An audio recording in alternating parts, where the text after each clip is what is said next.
Everybody, তো আজ আমরা বাইকে করে যাব সুজাপুরের জায়গার রেস্টুরেন্ট। সব 6জন মিলে 3টে বাইকে করে দুজন দুজন করে বেরিয়ে গেলাম সুজাপুরের জন্য। যেতে যেতেই ইচ্ছা হলো যে একটু ঘুরে নেব মালদা এয়ারপোর্ট, যেখানে এয়ারপোর্ট তৈরির কাজ তো চলছে কিন্তু কবে শেষ হবে যায় না।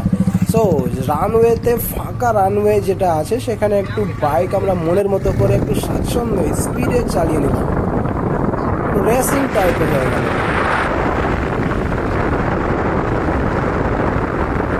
তারপর ওখানেই কিছু ফটো শ্যুট করে নিলাম সবাই মিলে এবং বেরিয়ে গেলাম আসল আমাদের যে গন্তব্যস্থল অর্থাৎ সুজাপুরের দিকে।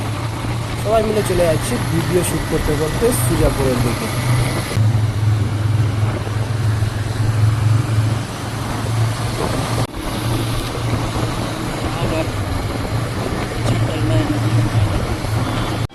তো পৌঁছে গেলাম আমরা সুজাপুরের ডাঙাতে, যেখানে একটা বিখ্যাত চায়ের দোকান আছে।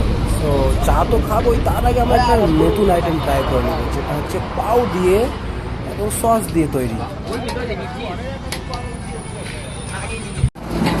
তো আমরা এখন এসছি কোথায়? হ্যাঁ, আমরা এখন কোথায় এসছি স্যার? হ্যাঁ, তো আমরা কি খেতে এসছি? তো পাউ দিয়ে কি একটা তৈরি করা হচ্ছে।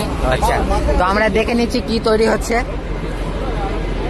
একটা ভালো ভালো সুস্বাদু আইটেম তৈরি হচ্ছে এখানে, চাও পাওয়া যাচ্ছে। তো দেখা যাক, ট্রাই করে দেখা যাক কিরকম হচ্ছে।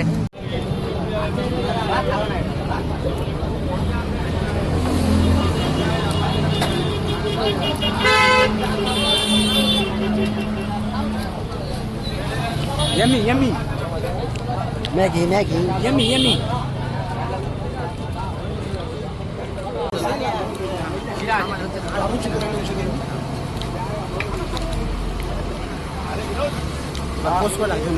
কাপে দিবে কিনা তখন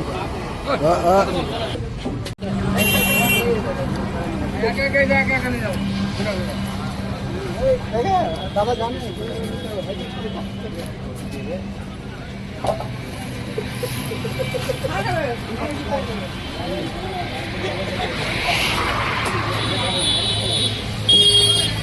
এটা হচ্ছে সুজাপুর ডাঙ্গার মালাই চা। সুজাপুর ডাঙ্গার মালাই চা। Allah habibi. Welcome to Sujapur. ইয়াল্লা হাবিবি, ওয়েলকাম টু সুজাপুর। Yo.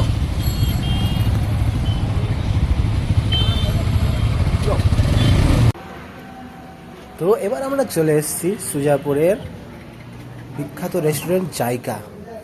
সেটা নতুনভাবে ওপেন হয়েছে এবং ওয়েল ডেকোরেটেড, ওয়াল থেকে শুরু করে ceiling, table, chair, each and everything well decorated খুব ভালোভাবে। এবং কি খাবো সেটা মেনু দেখার পর আমরা ডিসিশন নিলাম যে আমরা চিকেন টিক্কা ট্রাই করব এবং তার সাথে একটা মকটেল। তো দেখতে থাকুন আপনারা।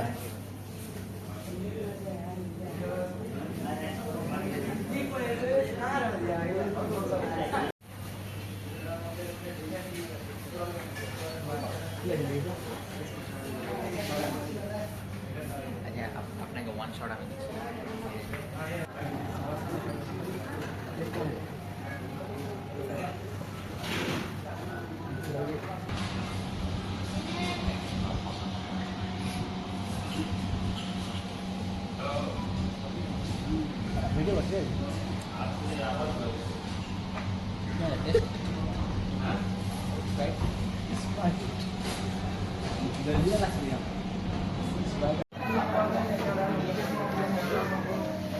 খাওয়া দাওয়া শেষ, এবার আমরা চলে যাব বাড়ির দিকে। তার আগে আরেকটু ফোনটা ঘুরিয়ে নিই, যেহেতু ভিডিওগুলো ব্লগে আপলোড করতে হবে।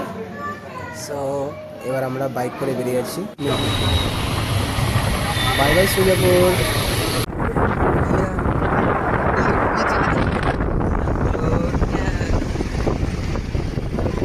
কি তো সেলফিতে নিব?